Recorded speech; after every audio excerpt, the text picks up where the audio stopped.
Good morning. Welcome to MS There Is Hope. Today we will be talking with, is it Adrian? I meant to ask you this. Your last name, do you pronounce it Berkeley? It's actually Berkeley. Berkeley, there you go. But As you can probably... That's an Americanism. The Berkeley, because it's the same family, Berkeley University. It's the same family, but it's pronounced Berkeley. As you can probably tell, Adrian is from London, England. We have known each other now going over 5 years. We met each other on the Coimbra American page, which Adrian started before I did, doing high doses of vitamin D, and he started on the protocol. We've stayed in contact over the years. I've watched him get better and better, and it's been a pure joy. Adrian is also very actively involved in something called the Towel Patch, which we're going to interview on. Towel Patch, he described to me one time as acupuncture of the 21st century. And it's little, what would you describe the disc? Like a tiddlywink. That you place on your spine, and we'll go into what it does, but it works. He is living proof that it works. It boosts the signal from the brain to the body part. It does something, and it has helped him to walk better, to regain some functions. It did not work for me, but I have a well-advanced case. What I often tell people is I have scar tissue. And scar tissue, we haven't found a cure for scar tissue and the healing, but anyway, we're two different cases. He's had MS a long time, but his severity, his symptoms didn't get as bad as mine, thank God. And but he has had MS a longer time than me. He's going to explain that to you. I'm going to read a disclaimer here, and then we're going to get his testimony, and he's going to tell us how he's gotten better doing the protocol and taking high doses of vitamin D, and maybe some of his symptoms, and tells everybody his testimonial. Anyway, here we go. Here's a disclaimer. This interview is from our own personal experiences. We are not talking in specifics, but in general about our experiences while taking high vitamin D and being on the Coimbra protocol. We are not giving medical advice or addressing individual cases. Cases and results can vary using different methods. For this reason, medical protocols and methods of treating MS should be done with a licensed medical professional. Again, thank you, Adrian, for being with us. Always a pleasure. Look forward to hearing your testimony. He told me something last night I didn't know he's going to share today. So go ahead, Adrian. Tell us, when did your disease get diagnosed, and when you learned about the protocol? My disease was formally diagnosed after an incident of what felt to me like an inner ear infection when I was on holiday in Orlando. And basically my balance was off, my right side was off, and I didn't really know what it was. The doctor in Orlando said to me, "You're home in 2 days.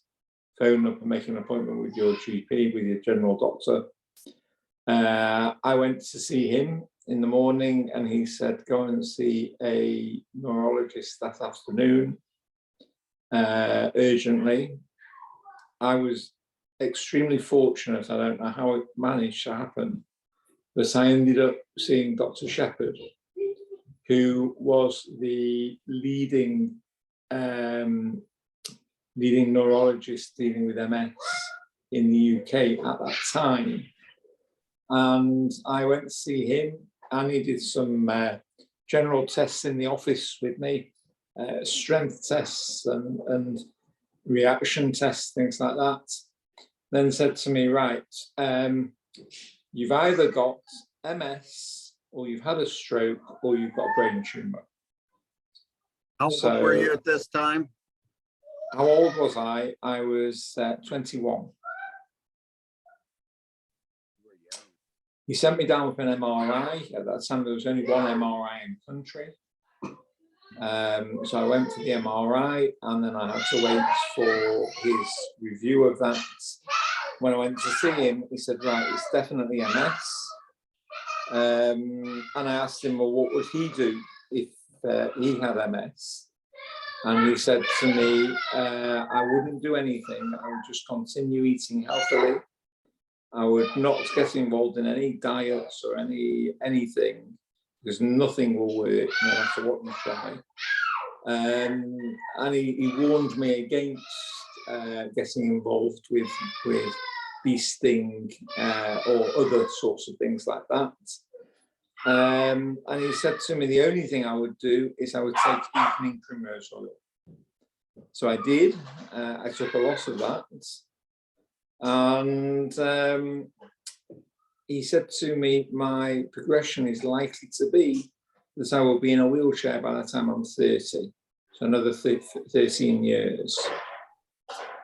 I didn't change my diet. I didn't go on a health spree.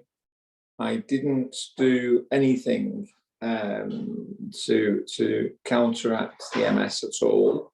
As far as I was concerned, I've got MS. That's bad enough. I don't need to add exercising and dieting to the same principle.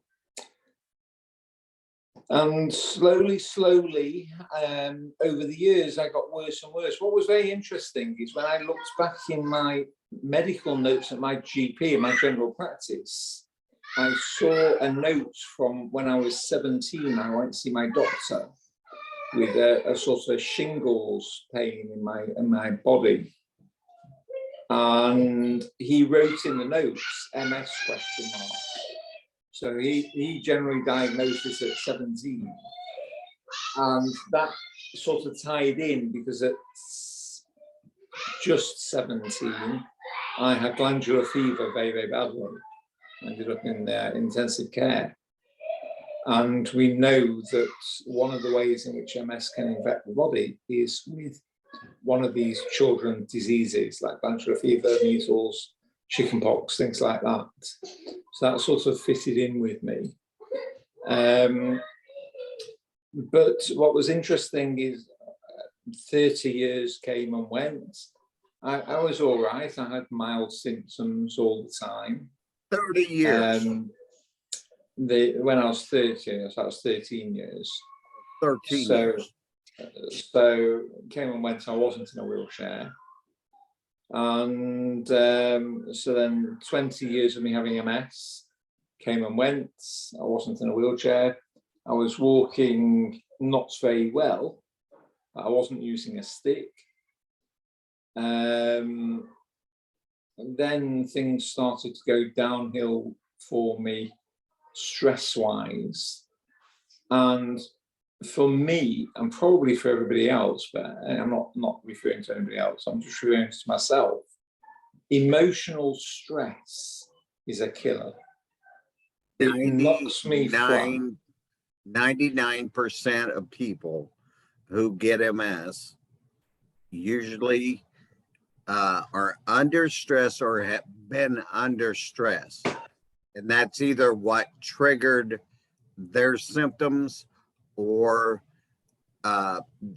that's what made them go to the doctor. Was during that time they were under stress and they did get a symptom, but that is the majority of the cases. Go ahead. So I continued getting worse and worse at a very slow rate. And in 2015, I was very bad. Can you explain that a little bit, Boris?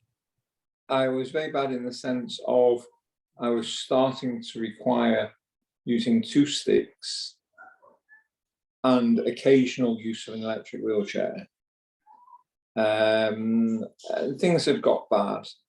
Things in my home life had got bad, and the added stress just made everything much worse. I had various minor symptoms, some major symptoms. And at the end of 2016, a friend of mine said to me, Andrew Downs, who I think you've met, John, said to me, he's got MS as well, very similar to mine. He said to me, have you read about this with Dr. Coimbra and the work that he's doing with vitamin D? Well, this very much hit home with me because I was very lucky that Dr. Shepherd knew that he was getting ill with a neurological disease. And sort of because he knew he was getting ill, he was very open to me asking questions and wanted to pass on his knowledge to me, or some of it, as much as I was able to take. One of the things that he said to me, so this is going back to when I was 21, he said to me that there's some link with vitamin D. We don't know what it is, but we know that people who live closer to the equator have less incidence of MS, and vice versa. So we know that there's something in there, and that always stuck with me. So on December the 24th, I started, 2016, I started with the Coimbra protocol, speaking to Dr. Coimbra. And you can tell that was a long time ago, because I doubt anybody can speak directly to Dr. Coimbra anymore. That's right, because he hadn't been doing it for very long. He only started in 2015, started 2016. So yeah, it wasn't very long. The protocol, yeah, that we use now. It was slightly different in those days. It was limited to only vitamin D3. Now I understand the use is a bit more flexible in what he uses. And I started on high dose vitamin D on 24th of December. Well, by New Year's Eve, I was at a party on New Year's Eve, and I realized that I left my sticks at the bar and walked away with drinks. I went to sit down. So like, this was like major, something very significant going on. In January, I realized that by middle of January, that it was altogether better. I was feeling generally better. So about a month after you started the protocol, you knew it was working. Well, or a few days by the time New Year's Eve came. I mean, 7 days after you knew something was different. Yes, yeah. But definitely after a month. Very much so. So I'm a religious guy, and at the time I was studying Jacob and the ladder. Well, at the end of that story, the final sentence says that Jacob, if you remember, had his hip displaced by the angel. And at the end of the story, God revealed the light from creation, which he put away, and used that light to heal Jacob, so he was able to function properly. And we were told in the Bible that God then put that light away again to use at the time of redemption, when he will cure everybody's illnesses. So this sort of again hinted to me at vitamin D.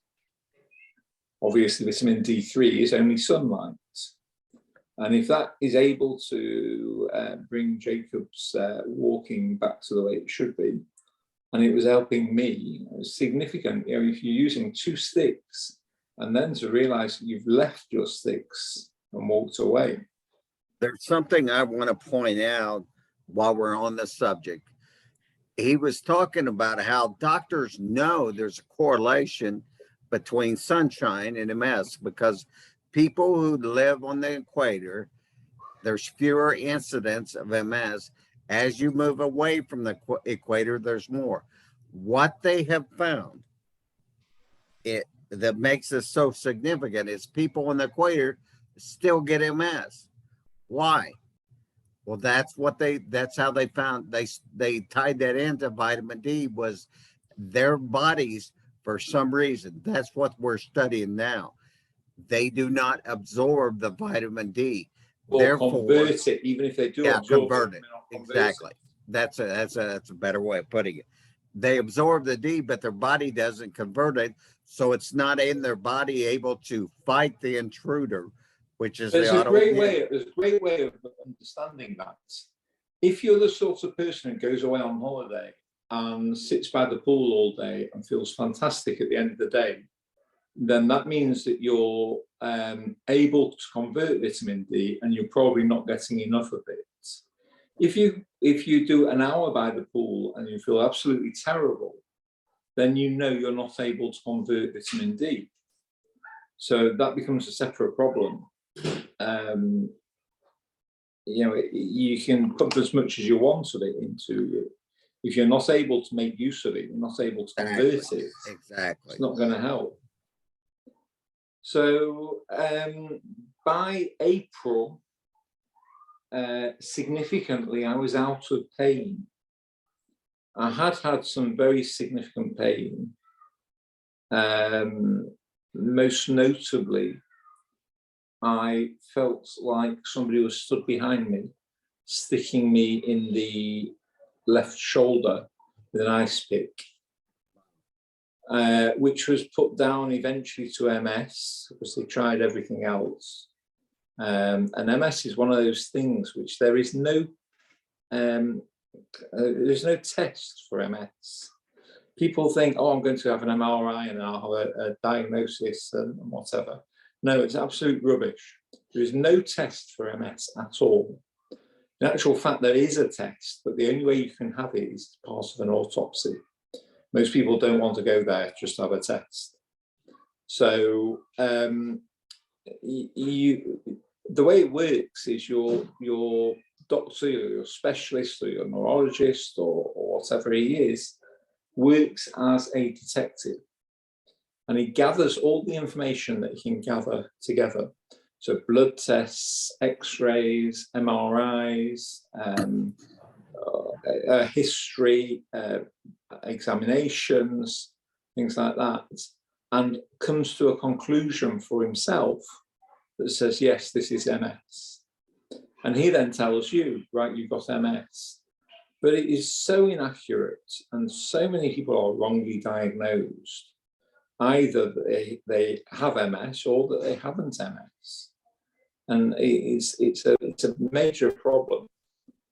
And that obviously leaks into other question marks regarding the treatment of MS and how we deal with it.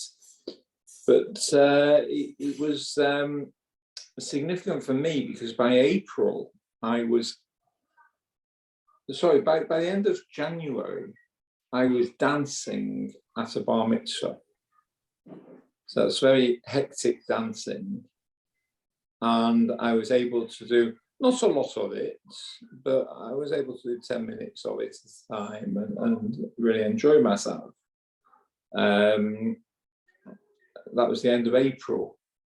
By the end of June, by middle of June, I'd been having regular blood tests, very, very important to make sure that you're not building up calcium or other problems.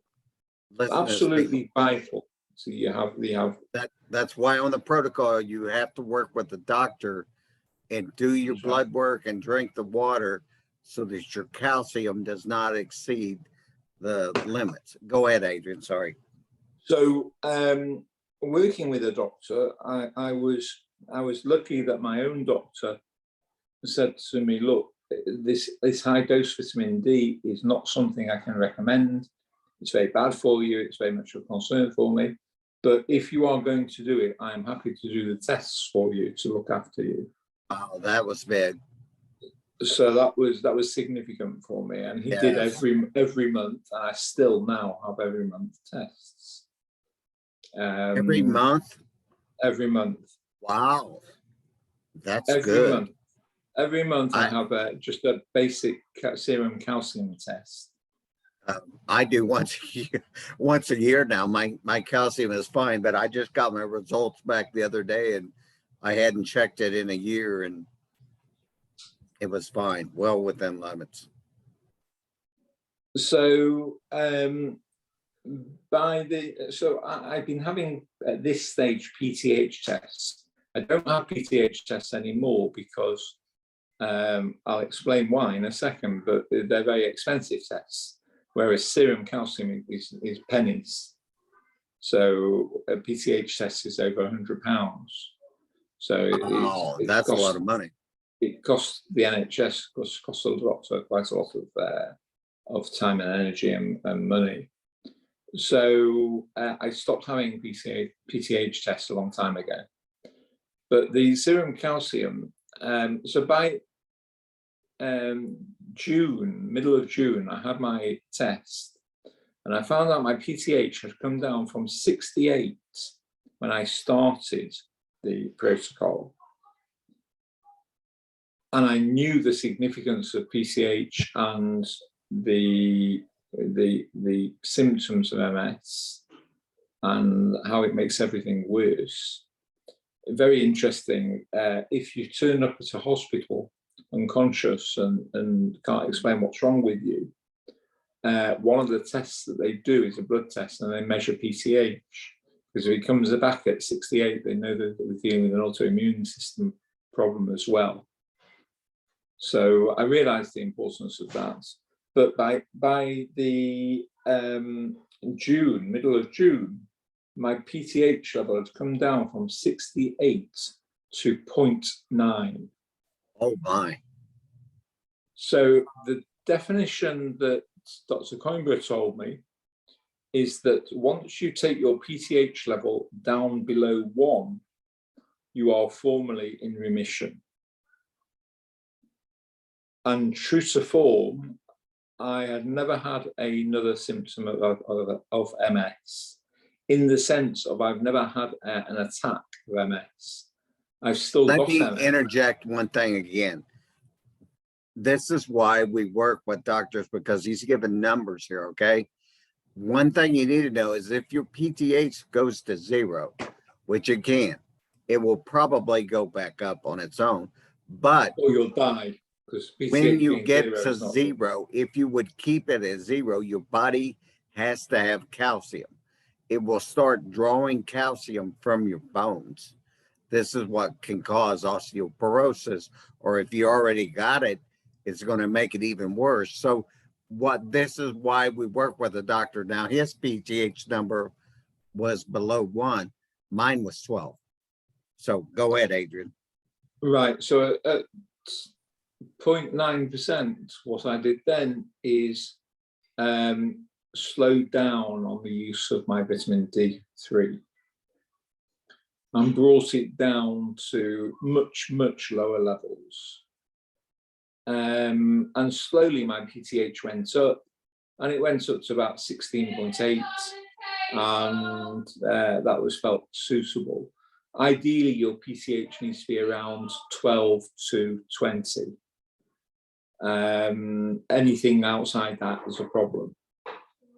So 16.8 was ideal, and that's how so in other words, to put it in a nutshell, what I'm saying to me is that to you is that I used the vitamin D protocol to effectively put my MS into remission. Now, how many years total before, from the time you got MS till the time you started the protocol, how many years was it? 30? Well, I got MS when I was 21. and I started the protocol when I was 49. And it was only a matter of months when I got to this PTH being less than 1, and therefore I put myself into remission. So that was 2017.